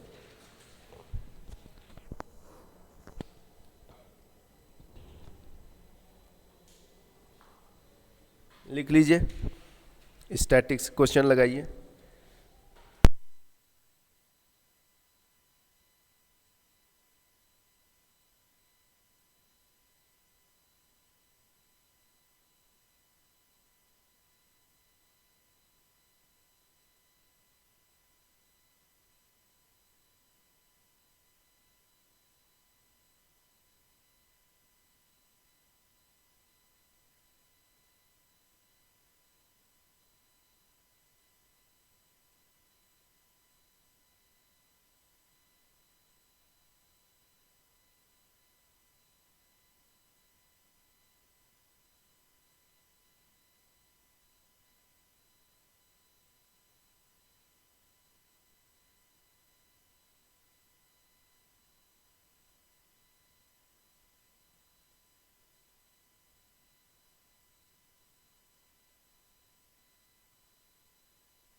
चलिए भाई, स्टैटिस्टिक्स है और इसके बाद प्रोबेबिलिटी है। बहुत बड़ा अब नहीं बचा है, आप लोग को बता दें कितना बचा है। यहाँ से है एक क्वेश्चन, दो क्वेश्चन, फिर एक ये तीन ही क्वेश्चन है। स्टैटिक्स में ज़्यादा कुछ है नहीं, क्योंकि एक लॉन्ग क्वेश्चन आता है और एक शॉर्ट क्वेश्चन आता है एक ही टाइप का। फिर प्रोबेबिलिटी में देख रहे हैं हम तो 3, 4, 5, 6 क्वेश्चन, तो सब मिला जुला के 9 से 10 क्वेश्चन बचा हुआ है। मतलब ये वीडियो ज़्यादा कल की तरह नहीं, थोड़ा सा कमी में ख़त्म हो जाएगा। चलिए स्टार्ट करते हैं इस क्वेश्चन को। Find the mean deviation about mean. देखो अबाउट मीन, जैसे ये जो ऑब्जर्वेशन है एक्स आई है, क्या दिया है, 6 है, 7 है, 10 है, 12 है, 13 है, 4 है, 8 है, 12 है। सबसे पहले तो इसका मीन निकाल लो। कहोगे सर मीन कैसे निकलेगा? भाई सबको ऐड कर दो, सभी एक्स आई को ऐड कर दो और जितना एक्स आई है सबसे डिवाइड कर दो, जितना एक्स आई है उससे डिवाइड कर दो। तो कहोगे हम जोड़ दे रहे हैं सर, जोड़िए, कितना आएगा? 20, 24, 30, 54, 72 और टोटल कितना है? 3, 3, 6, ये 8, कितना आ जाएगा? 9 आ जाएगा। तो ये हो गया। अब देखो क्वेश्चन में इस छुपा है, क्या करना है? कर रहा है कि मीन निकालो। किसका मीन निकालो? जो डेविएट कर रहा है मीन से। सुनना, डेविएशन मतलब डिफरेंस समझ लो। तो जो ऑब्जर्वेशन है उस इधर से चलोगे तो इसका मतलब समझ आएगा। जो ऑब्जर्वेशन उसका मीन निकालो, फिर वो मीन कितना डेविएट कर रहा है ऑब्जर्वेशन से वो निकालो, फिर मीन निकालो। कहने का मतलब जैसे मीन निकाल लिए ना, अब ये जो मीन आया है ये ऑब्जर्वेशन से कितना डेविएट कर रहा है, मतलब एक्स आई माइनस एक्स बार का मैग्नीट्यूड निकालना है, मतलब इन दोनों का डिफरेंस निकालना है। तो 6 और 9 का डिफरेंस 3 होता है, -3 मत लिख देना, डिफरेंस का बात हो रहा है तो 3 का डिफरेंस है। भाई ये बड़ा और छोटा से मतलब नहीं है, डिफरेंस कितने का है? 3 का है, मॉड लगा दिए हैं ना। तो अब कहने का मतलब 9 को सब में से देख लो डिफरेंस, तो 6 और 9 का डिफरेंस 3, 7 और 9 का डिफरेंस 2, 10 और 9 का डिफरेंस 1, 12 और 9 का डिफरेंस 3, 13 और 9 का 4, 4 और 9 का 5, 8 और 9 का 1, 12 और 9 का 3। तो ये जानते हो क्या आया है? ये आया डेविएशन अबाउट मीन। देखो मीन का इससे डेविएशन कितना है, अब इसी का ये मीन निकालना है। अब इसका मीन निकाल लो, तो इसको बोलेंगे मीन डेविएशन अबाउट मीन, ऐसे।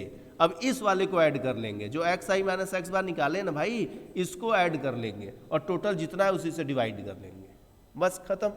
3, 4, 5, 6, 7, 8, 9, 9, 4, 13, 14, 15, 17, 17, 5, 22 और नीचे 8, तो 2 से कैंसिल कर लेंगे तो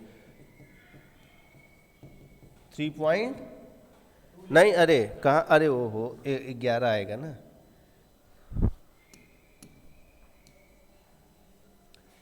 हम 28 समझ लिए थे। चलिए तो इसी को डिवाइड कर लेंगे, तो 2 2 4 जा, तो 4 2 जा 8, 2 पॉइंट अपना कुछ आ जाएगा ना। क्या हुआ? ठीक, कितना आ रहा है? ये आ गया, समझ ले, ये समझ लिए, बहुत अच्छा क्वेश्चन है। सीधे देखो ऑब्जर्वेशन दिया है, मीन निकाल लिए, मीन का सबसे डिफरेंस देख के फिर मीन निकाल लिए, और यही काम मीडियन में करना है ना। इन सब का मीडियन निकाल लेना। देख लो, जैसे इन सब का मीन निकाल के डिफरेंस देखे हैं ना, अगले वाले क्वेश्चन में इन सब का मीडियन निकाल के डिफरेंस देख लेना है और फिर उसका मीन निकालना है ना। तो ये अपने से करिएगा आप लोग। Mean deviation about median, single data का, सिंगल लाइन डेटा है, तो इसका मीडियन निकाल लेना।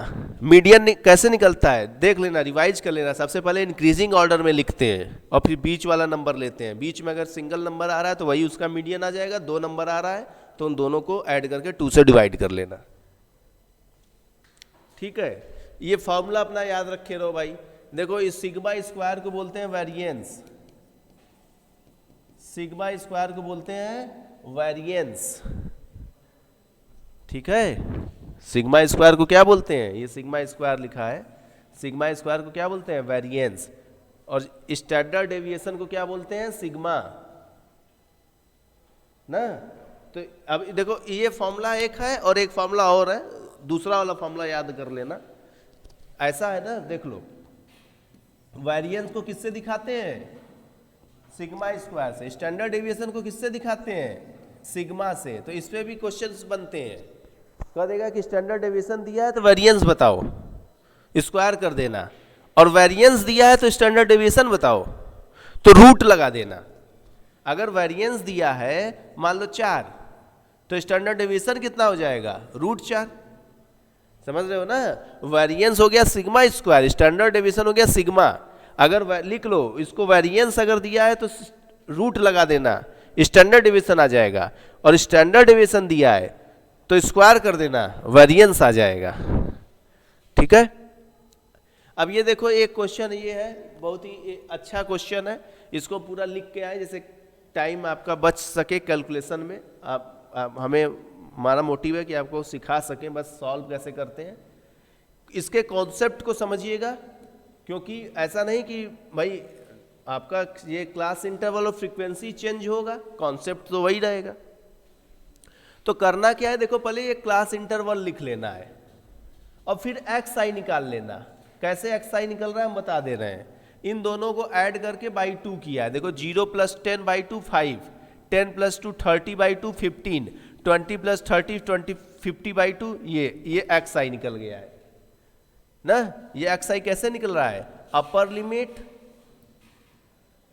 Limit plus lower limit by 2। ये अपर लिमिट लोअर लिमिट ये इससे, और ये देखो एफ आई तो गिवन ही है, ये गिवन ही है, तो ये 3 कॉलम हो गया। ये 3 कॉलम निकल जाएगा कि नहीं? पहला क्लास इंटरवल हो गया, दूसरा मिड पॉइंट एक्स आई हो गया, तीसरा फ्रीक्वेंसी गिवन ही है। चौथा कॉलम कैसे निकलेगा? इसका जो बीच का वैल्यू रहेगा उसको ए बोलते हैं। इसका जो बीच का वैल्यू रहेगा उसको ए बोलते हैं, ये ए बोलते हैं। चौथे कॉलम का फॉर्मूला सुनो, u बोलते हो, कहीं कहीं d भी बोलते हैं, कहीं कहीं d बोलते हैं, कहीं कहीं u बोलते हैं, di बोलते हैं या तो ui बोलते हैं, या सिंपली u लिखा है, कोई अंतर नहीं है। होता है फॉर्मूला क्या? xi - a/h, ये फॉर्मूला होता है। तो ये देखो a की वैल्यू कितनी है? 25। कहोगे सर अगर बीच में 2 नंबर आ गया तब? तो ऊपर वाले को a मान लेना। जैसे यहां देखो 2 छूट गया, यहां 2 छूट गया, बीच में केवल 1 ही आ रहा है। बाई चांस ऊपर से 2 छूटता, नीचे से 2 छूटता, बीच में 2 आ जाता, तो ए तब किसको मानते? तो किसी को भी मान सकते हैं, जनरली ऊपर वाले को तुम मान लेना ए। तो ये आ गया, ए की वैल्यू कितनी है? 25, और एच की वैल्यू, एच मतलब इनका डिफरेंस, तो ये कितना है? 10। अब इसको कैसे सॉल्व करेंगे? ये देखो एक्स मतलब एक्स आई, तो एक्स आई कहाँ गया? ये। तो देखो यहाँ 5 रखोगे, 5 में से 25 गया, माइनस का 20, -20/10 माइनस का 2। फिर यह 15 रखोगे, 15 में से 25 गया, माइनस का 10, माइनस का 10/10 माइनस का 1। ये एक्स आई मतलब क्या? ये रखोगे यहाँ पे, एक 5 रखोगे तो ये मिल जाएगा, 15 रखोगे तो ये मिल जाएगा। ये कॉलम आया निकालने? बोलो ठीक है। अच्छा, अब जैसे ही ये 4 कॉलम हो गया, 6 कॉलम है, 6 कॉलम का खेल है पूरा, ये 4 कॉलम हो गया। अब क्या करना? इन दोनों का मल्टीप्लाई कर दिया है, एफ आई और यू आई का मल्टीप्लाई कर दिया है। और फिर यहां पे क्या किया? देखो एक कॉलम बल्कि और बढ़ा दो बीच में, यहां पे देखो u का पहले स्क्वायर किया है, पहले u का स्क्वायर किया, तो ये 4 हो जाएगा, ये 1 हो जाएगा, ये 0 हो जाएगा, ये नहीं है। अब यहां क्या किया है? एफ आई का u में स्क्वायर में इंटू किया है, तो ये एफ आई कहाँ है? ये है ना, और u स्क्वायर ये है, तो देखो 5 4 जा 20। यहाँ से, यहीं से क्लियर लग रहा है कि नहीं कि u का पहले स्क्वायर किया है, फिर यह 5 से इंटू किया है। अगर ये ऊपर वाला याद रहेगा तो पूरा भर लोगे ना। अब ये आपके सामने फॉर्मूला है, जो देखो 3 मीन पूछा है, वेरिएंस पूछा है, स्टैंडर्ड डेविएशन पूछेगा तो बस वेरिएंस का रूट लगा देना। अगर मीन का फॉर्मूला ये है, देखो आपके बुक में भी दिया है, वहां से भी कर सकते हैं। और वेरिएंस का फॉर्मूला ये है ना, ये रख के कर लेना है। आपको समझना है कैपिटल एन जो है वो ये फ्रीक्वेंसी है। कैपिटल एन क्या है? ये फ्रीक्वेंसी है। और एच क्या है जान ही रहे हो, सिग्मा वगैरह सब समझ ही रहे हो कि इसको ऐड किया हुआ है ना। तो ये बेसिकली इस पे आपको मतलब ट्राई करना है ना, आपको ये समझ लेना है। बुक उठाओ, 2-3-4 क्वेश्चन लगा लो, 3 क्वेश्चन तो लगा ही लो, आंसर मिला लो, मैच करा लो ना। ये लॉन्ग क्वेश्चंस में पूछा जाता है, तो लॉन्ग क्वेश्चन है तो ज़्यादा नंबर जा सकता है गलत होने पे। आगे बढ़े, प्रोबेबिलिटी की बात कर लेते हैं। चलो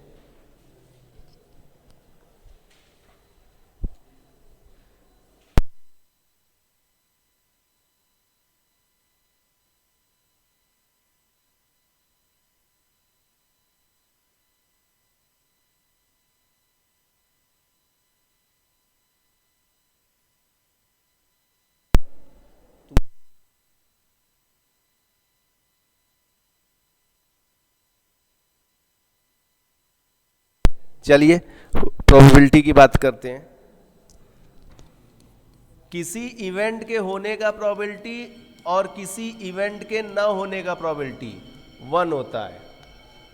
किसी इवेंट के होने का प्रोबेबिलिटी और किसी इवेंट के न होने का प्रोबेबिलिटी कितना होता है? 1। तो ये 2/11 दिया है और न होने का पूछ रहा है, तो 1 में से माइनस कर देंगे, तो 1 - 2/11 कितना आ जाएगा?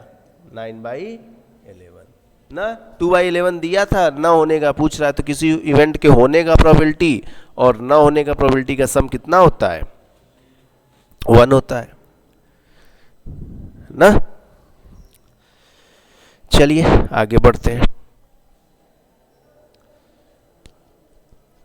अब यहां पे देखो लो, P ऑफ A कितना गिवन है? 3/5।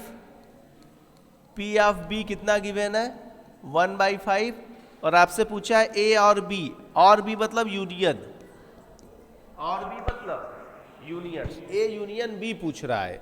तो A यूनियन B का फॉर्मूला होता है P of A P of B minus P of A intersection B। तो P ऑफ A कहोगे सर 3/5 दिया है, P ऑफ B 1/5 दिया है, कहोगे सर ये तो दिया नहीं, तो ये 0 होगा। कहोगे कैसे सर 0 हो गया? यहाँ दिया है A और B म्यूचुअली एक्सक्लूसिव है।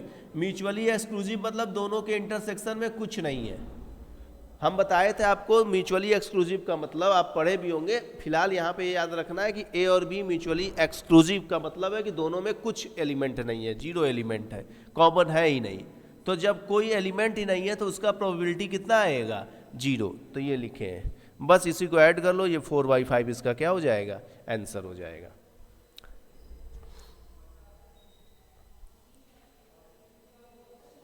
अब इसकी बात कर लेते हैं। तो चलो, एंड का मतलब क्या होता है? इंटरसेक्शन। और का मतलब क्या होता है? यूनियन। याद रखना, एंड का मतलब इंटरसेक्शन, और का मतलब यूनियन। तो आपसे पहला पूछ रहा है यूनियन, फर्स्ट पूछ रहा है यूनियन। तो अभी ये फॉर्मूला लिखे ही हम लोग, PE प्लस PF माइनस इनका इंटरसेक्शन। तो PE 1/4, PF 1/2, इंटरसेक्शन 1/8। एलसीएम हो जाएगा 8, 4 2 जा 8, 2 4 जा 8, 8 1 जा 8, कितना आ जाएगा? 5/8।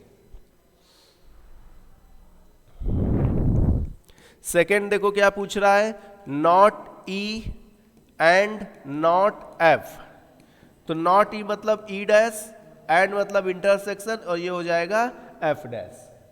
यहां पे डिमॉर्गन्स लॉ लगा दो, दोनों पे इंटरसेक्शन है ना, तो बीच में यूनियन आ जाएगा और होल डैश लग जाएगा। अगर दोनों पे इंटरसेक्शन रहेगा तो बीच में यूनियन लग जाएगा और होल डैश हो जाएगा। और होल डैश अगर लगा है तो इसका मतलब 1 में से माइनस कर दो भाई, क्योंकि ये E यूनियन F के न होने का, डैश मतलब न होने का प्रोबेबिलिटी, तो 1 माइनस होने का प्रोबेबिलिटी। और E यूनियन F कितना निकाले हो? 5/8 माइनस कर दोगे, आंसर कितना आ जाएगा? 3/8 इसका आंसर हो जाएगा। ना। यहाँ पे इसको समझ लो अच्छे से, यहाँ डिमॉर्गन्स लॉ लगा है, यूनियन इंटरसेक्शन में बदल जाएगा और दोनों का डैश होल डैश हो जाएगा, ये डिमॉर्गन्स लॉ होता है। और ई यूनियन एफ पे डैश लगा है, मतलब ई यूनियन एफ के न होने का प्रोबेबिलिटी दिया है, तो 1 में से माइनस कर दिए होने वाला प्रोबेबिलिटी।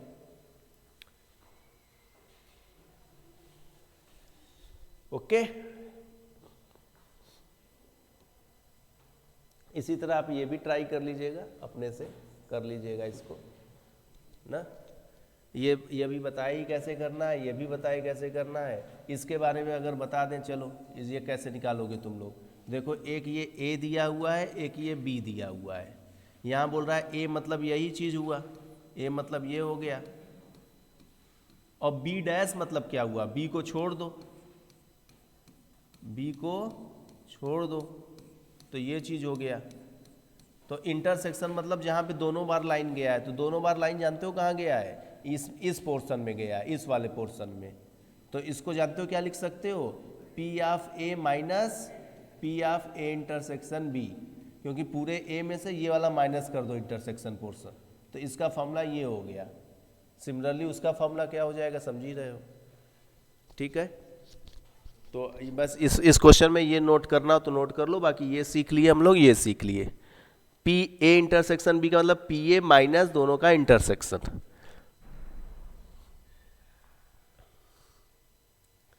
अब फिर ये एक क्वेश्चन ये, ठीक है, 2 क्वेश्चन और है। हाँ, यहाँ पे देखो और पूछ रहा है, मतलब एनसीसी वाले को ए मान लो, एनएसएस वाले को बी मान लो, और पूछ रहा है मतलब ए यूनियन बी पूछ रहा है। और नाइदर एनएसएस मतलब ये पूछ रहा है A dash intersection B dash. Neither और नॉर का केस में एंड लगाना, मतलब एनसीसी भी नहीं लिया है और एंड एनएसएस भी नहीं लिया है, यहाँ यूनियन मत लगा देना। नाइदर एनसीसी नॉर एनएसएस में बच्चे यूनियन लगा, नाइदर एनसीसी को ए माने हैं तो ए, नाइदर की वजह से डैश लग गया, एनएसएस को बी माने हैं नॉर की वजह से डैश लग गया। और नाइदर नॉर के केस में इंटरसेक्शन का बात होता है, एंड नाइदर नॉर का मतलब ये होता है न तो ये है और न वो भी नहीं है, दोनों नहीं है। ठीक है, और इसका मतलब क्या है, एनएसएस लिया है लेकिन एनसीसी नहीं लिया है ना, तो उसको वेन डायग्राम से बना के भी कर सकते हो इस क्वेश्चन को। ठीक है, चलो लगा देते हैं। 60 स्टूडेंट टोटल है, एनसीसी लेने वाले कितने हैं, 30। एनसीसी लेने वाले कितने हैं, 30, तो ये हो गया 30। और एनएसएस कितने हैं, थोड़ा सा हिंट दे देना, और 32। 24 दोनों वाले हैं, एनसीसी और एनएसएस दोनों, ये हो गया आपका 24। ठीक है, तो देख लो एनसीसी होने का प्रोबेबिलिटी बस ये सब संख्या है, और प्रोबेबिलिटी अगर निकालना है तो सबको 60 से डिवाइड कर लोगे। अगर ये तीनों एन की जगह पी कर दें, तीनों एन की जगह क्या कर दें, प्रोबेबिलिटी कर दें, तो सबको क्या करना पड़ेगा, 60 से डिवाइड। तो देखो ये तीनों का प्रोबेबिलिटी आ गया। अब जैसे पूछेगा वैसे हम लोग निकाल लेंगे। ठीक है, ये चीज है। चलिए एक क्वेश्चन और हम लोग ये लास्ट कर,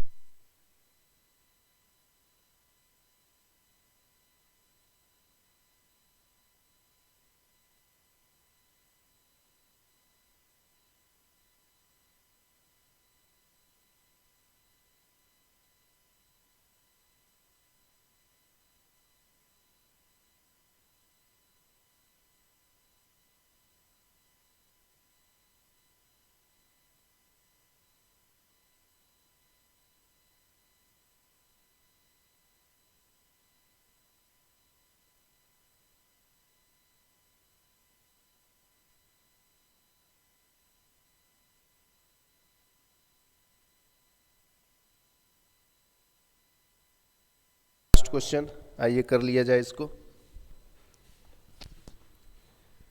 यहाँ कह रहा है कि 100 स्टूडेंट्स हैं, 2 सेक्शन हमको बनाना है। देख लो भाई, हमें 2 सेक्शन बनाना है। सेक्शन फर्स्ट में 40 स्टूडेंट्स होने चाहिए, और सेक्शन सेकंड में 60 स्टूडेंट होने चाहिए। अगर तुम और तुम्हारा दोस्त उन 100 बच्चों में से है, तो प्रोबेबिलिटी बताओ कि तुम दोनों लोग सेम सेक्शन में जा रहे हो। तो प्रोबेबिलिटी बताना है कि both enter the same section, same section में तुमको जाना है। ये भी करवाया हुआ क्वेश्चन है, लगाए हो कोई लोग कि नहीं?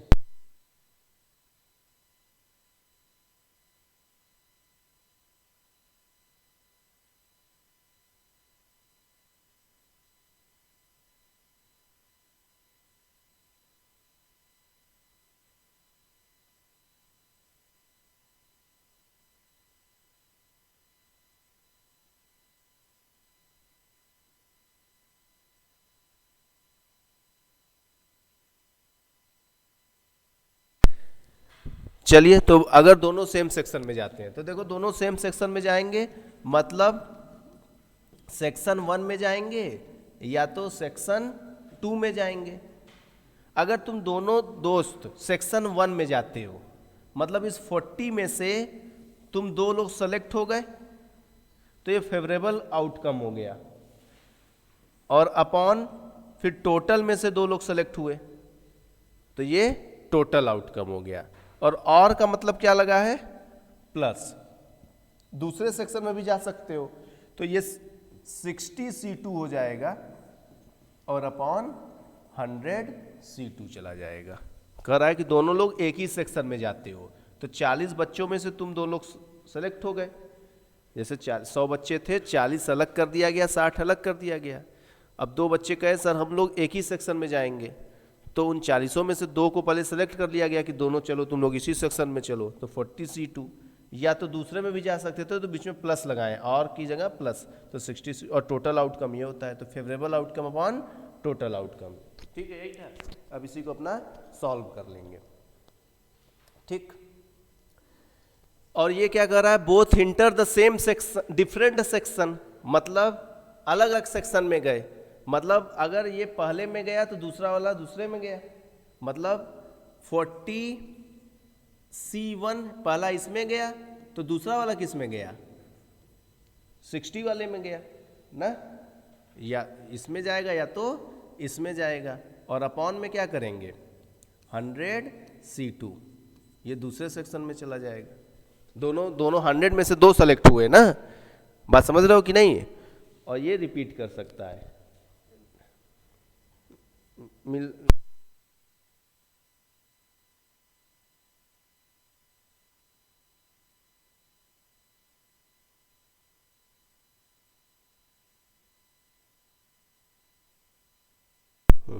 ठीक है। और ये देखो एक तरीका और है इसका, इसमें और कंडीशन बनेगा।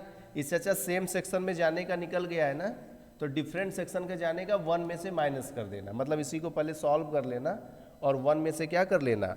माइनस कर लेना। इसको सॉल्व चलो कर लेते हैं। 100C2 आ जाएगा और ऊपर आ जाएगा 40C2 प्लस 60C2। तो इसको क्या लिखेंगे? 40 फैक्टोरियल, इसको लिखेंगे 40 इंटू 39, 38 कट जाएगा और 2 बचेगा तो 2 इसको डिवाइड करेगा 20, और ये 60 इंटू 59, 58 कट जाएगा 30। तो ऊपर वाला तो आ जाएगा तुम्हारा 20 इंटू 39 प्लस 30 इंटू 59, और नीचे क्या आ जाएगा? 100 इंटू 99, 98 कट जाएगा तो 2 से इसको डिवाइड करेंगे, ये 50 आ जाएगा। मतलब ये कुछ इस तरीके का आ गया 50 इंटू। तो इसी को और सॉल्व कर लेंगे तो ये हो जाएगा आपका 9 2 जा 18, 3 2 जा 6 7 ना, सही है कि नहीं? और ये 780 हो जाएगा, और 9 3 जा 27, 5 जा 15, और 5 जा 15, और ये 17, ये आ जाएगा। और अपॉन में 50 गुणे 99, इसी को सॉल्व करना पड़ेगा ना। सॉल्व हुआ था? ठीक ठीक ठीक है। चलिए तो फिर मिलते हैं आप लोग से, अब क्लास 12th में मिलते हैं। फिलहाल के लिए आप लोग के लिए best of luck. Class 11th का अच्छे से एग्जाम दीजिए, फिर मिलते हैं आप लोग से क्लास 12th के अंदर। चलिए बाय, टेक केयर।